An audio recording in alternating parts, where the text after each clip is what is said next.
Mr. President. The senior senator from Utah. Mr. President, in the words of a Simon and Garfunkel song, they sing of a dream in which the world had all agreed to bring an end to war. And they reached this agreement apparently just by signing a single piece of paper. This dream is just a dream, of course. That's not how things are brought about. That's not how lasting peace occurs. But the dream echoes the stated aspirations that led to the creation and eventually the perpetuation of the United Nations.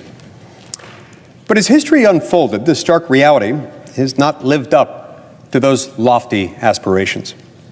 We've witnessed failure upon failure, and yet the 20th century notion of a collective world peace still lingers in the minds of the American foreign policy establishment. It's a notion that believes that somehow U.S. participation and leadership within the United Nations is a foundational pillar of our security and our strength.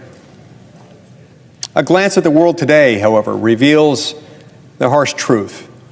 Enduring global peace remains just a dream. While the corridors of the United Nations were designed for diplomacy, it now serves as a place where America's adversaries, people who trample on diplomatic principles and even human dignity itself, to say nothing of national sovereignty, sponsor initiatives that fly in the face of our foundational principles and values. Just last November, we saw Iran, known for its support of terrorist groups and its systemic targeting of Jewish people, chairing a UN human rights event, actually chairing it. Russia and China, nations that challenge our interests and undermine our values at every turn, hold permanent seats on the UN Security Council. China, for its part, also continues to enjoy the benefits of developing nation status, exploiting UN programs and other monetary benefits for questionable gain. Now, the United States, as the UN's largest funder, ends up tacitly supporting these things through its funding. The largest contributor to the UN's budget is the United States.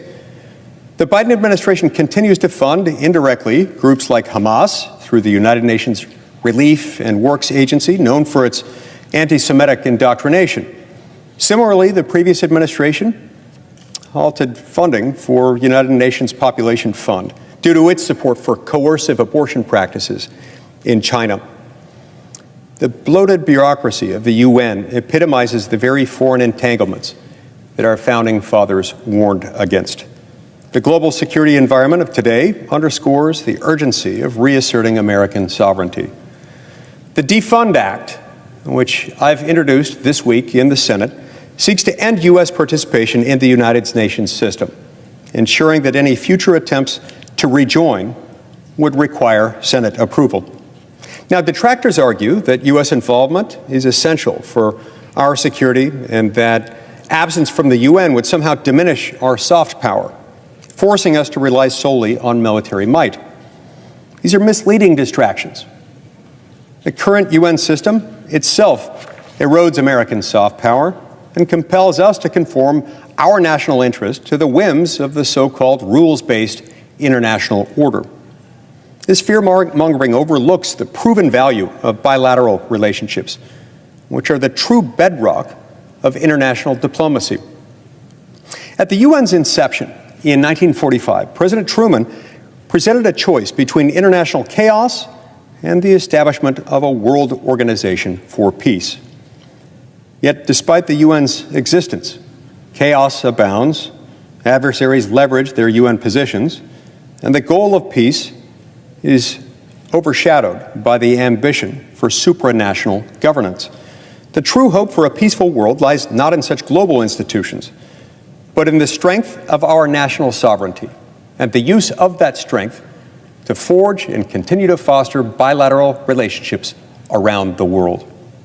As William Shakespeare said, "What win I if I gain the thing I seek?" One must truly ask, what does the United Nations seek? Is it truly peace?